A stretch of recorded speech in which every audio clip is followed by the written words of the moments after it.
তাওহীদ, রিসালাত ও আখিরাত, পৃষ্ঠা ৭। সম্ভাব্য অধিক সত্য হওয়ার দৃষ্টিতেও তা কোনো সিদ্ধান্ত ঘোষণা করতে পারে না, কেননা যা কিছু তথ্য ও তথ্য তার করাত্ম তার ভিত্তিতে প্রকৃত ব্যাপারে যে কি, তাও বলাও তার পক্ষে অত্যন্ত কঠিন। খুব বেশি হলে তার পক্ষে পক্ষাদ্বয়ের মধ্যে একটিকে অগ্রাধিকার দান করা সম্ভব, কিন্তু পূর্ণ নিশ্চয়তা ও দৃঢ় প্রত্যয় সহকারে কাউকে সত্য বলা বা কাউকে মিথ্যা বলা অভিহিত করা তার পক্ষে সম্ভব নয়। যারা উক্ত কথা ও দাবির সত্যতা অস্বীকার করে তাদের অবস্থা এইরূপ: ১.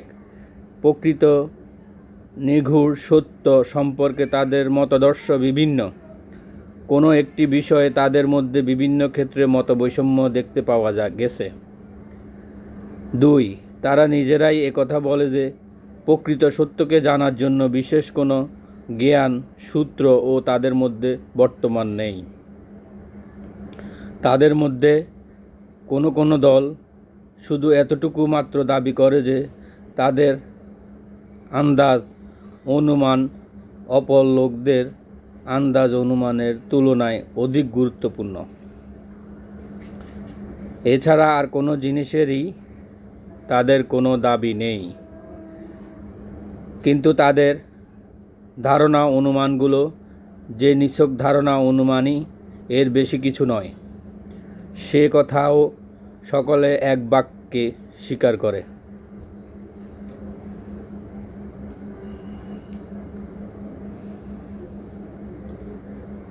3. তাদের ধারণা অনুমানের উপর তাদের বিশ্বাস, ঈমান ও প্রত্যয় অটল দৃঢ়তা পর্যন্ত পৌঁছেনি। মত পরিবর্তনের অনেক দৃষ্টান্তও তাদের মধ্যে বর্তমান। অনেক সময় দেখা গেছে যে একজন ব্যক্তি দীর্ঘকাল পর্যন্ত যে মত পূর্ণ প্রত্যয় সহকারে পোষণ ও প্রচার করত, পরের দিনই সে তার পুরাতন মতের প্রতিবাদ ও এক নতুন মত প্রচার করতে শুরু করেছে।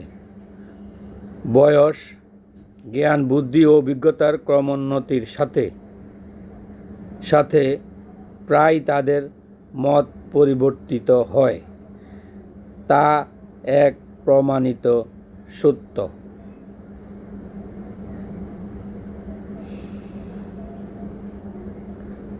4.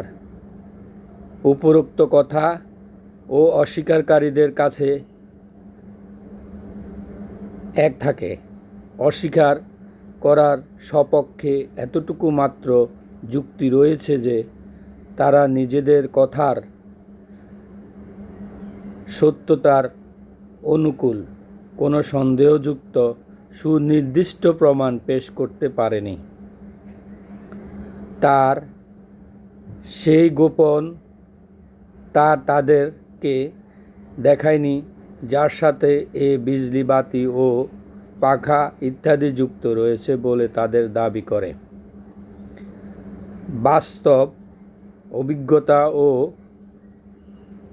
প্রত্যক্ষ পর্যবেক্ষণগণের মাধ্যমে বিদ্যুতের অস্তিত্ব ও তাদেরকে দেখানো হয়নি। বিদ্যুৎ কেন্দ্র পরিভ্রমণেরও কোনো ব্যবস্থা করেনি।